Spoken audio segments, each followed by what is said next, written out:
సుమారు 10 రోజుల నుంచి కాకినాడ నగరంలో మతిస్థిమితం లేక శరీరంపై సగం దుస్తులు కప్పుకొని తిరుగుతున్న యువతికి మానవీయ కోణంలో legal cell services authority chairman 3వ అదనపు జిల్లా కోర్టు జడ్జి పి కమలాదేవి స్పందించారు. జడ్జి ఆదేశాల మేరకు మతిస్థిమితం లేని యువతికి కాకినాడ ప్రభుత్వ ఆసుపత్రిలో వైద్యం అందుతుంది. ఈ సందర్భంగా బుధవారం కోర్టు ప్రాంగణంలో legal cell services authority chairman 3వ అదనపు జిల్లా కోర్టు జడ్జి పి కమలాదేవి మీడియాతో మాట్లాడారు. మతిస్థిమితం లేక ఎంతో మంది యువతులు దుస్తులు లేకుండా తిరిగేవారున్నారని, వారి పట్ల ఎంతో దయగా వ్యవహరించాలని, వీరి కోసం ప్రభుత్వం అందిస్తున్న సేవలను ఉపయోగించుకుని అండగా నిలవాలని జడ్జి కమలాదేవి హితవు పలికారు. టౌన్ పోలీస్ వాళ్ళు వచ్చారు, వీళ్ళు వచ్చారు, అందరు చూశారు. ఈలోగా అమ్మాయి అక్కడికి వెళ్ళిపోద్దో బాగా చేయమని చెప్పి మా స్టాఫ్ చూస్తూ ఉన్నారు. వీళ్ళు మీరా అనుకునే లోపల అమ్మాయి మా ప్రాంగణం దాటి వేరే చోటుకి వెళ్ళిపోయింది. అమ్మాయిని పట్టుకోవటం జరగలేదు. ఇంకా నాకు చాలా బాధ అనిపించింది. మన దృష్టికి వచ్చి మనం ఏం చేయలేకపోతున్నాం ఏంటి అని. సరే అలా అనుకుంటే రాత్రి నైట్ డ్యూటీకి వచ్చే వాళ్ళకి నిన్న జరిగిన సంఘటన అంతా చెప్తే కాషియస్గా ఉండండి అంటే అమ్మాయి ఇక్కడే ఉంది అని అతను చెప్పాడు. అదేంటి అమ్మాయి ఇక్కడే ఉందా అని వెంటనే మళ్ళీ పోలీస్ వాళ్ళకి దిశ వాళ్ళకి ఫోన్లు చేశాం. చేయగానే వాళ్ళందరూ వచ్చారు. ఎంతమంది అంటే అమ్మాయి ఎంత వైలెంట్గా ఉందంటే వాళ్ళని చాలా దూరం పరిగెత్తించి వీళ్ళంతా చేసి అంతమంది పట్టుకుంటే కానీ తీసుకెళ్ళిపోయారు. ఇప్పుడు అమ్మాయిని తీసుకుని దిశ వన్ స్టాప్ సెంటర్లో ఉంచారు. తర్వాత ఇప్పుడు ఏం చేశారంటే వన్ స్టాప్ సెంటర్ వాళ్ళు ఒక కంప్లైంట్ ఇచ్చారు పోలీస్ వాళ్ళకి. ఎందుకు ఇచ్చారు అంటే అమ్మాయికి ఏమన్నా సైకియాట్రిక్ ట్రీట్మెంట్ ఇవ్వాలి అంటే గవర్నమెంట్ హాస్పిటల్లో చేర్చుకోవాలి అంటే ఎవరో ఒకళ్ళు అటెండెంట్ ఉంటే కానీ చేర్చుకోవడానికి అవకాశం లేదు అని చెప్పేసి గవర్నమెంట్ హాస్పిటల్ వాళ్ళు రిఫ్యూజ్ చేశారట.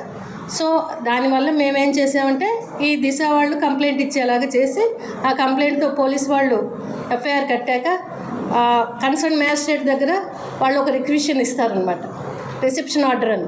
ఆర్డర్ తీసుకుంటే అటెండెంట్ లేకపోయినా గవర్నమెంట్ హాస్పిటల్లో ఈ విక్టిమ్ గర్ల్ని చేర్చడానికి అవకాశం ఉంటుంది. అలాగే సైకియాట్రిస్ట్ ట్రీట్మెంట్ ఇప్పించడానికి అవకాశం ఉంటుంది.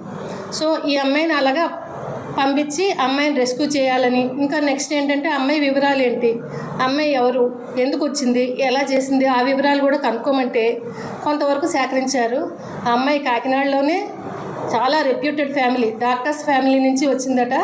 ఆ అమ్మాయి కూడా డాక్టర్గా చదువుతూ డిస్కంటిన్యూ అయిందని, ఆ అమ్మాయికి సైకియాట్రిక్ ప్రాబ్లమో ఏదో ఇంట్లోకి వాళ్ళని రానివ్వట్లేదని, ఇంట్లో వాళ్ళు కూడా లేరేమో అని ఆ రకాలుగా జస్ట్ ఇప్పుడు ఇన్ఫర్మేషన్ వచ్చింది.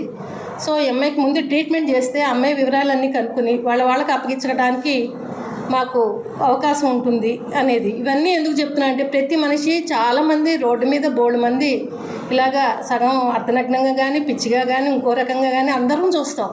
కానీ మనం ఏం చేస్తాం, మనకెందుకులే అని భయం వేసినా పక్క నుంచి వెళ్ళిపోతాం. నేను చెప్పేది ప్రతి మనిషి కూడా, ప్రతి వారు కూడా ఎందుకు వచ్చారు, ఏం జరిగారు, పాపం వాళ్ళకి మన వంతుగా మనం ఏమైనా సాయం చేద్దాం.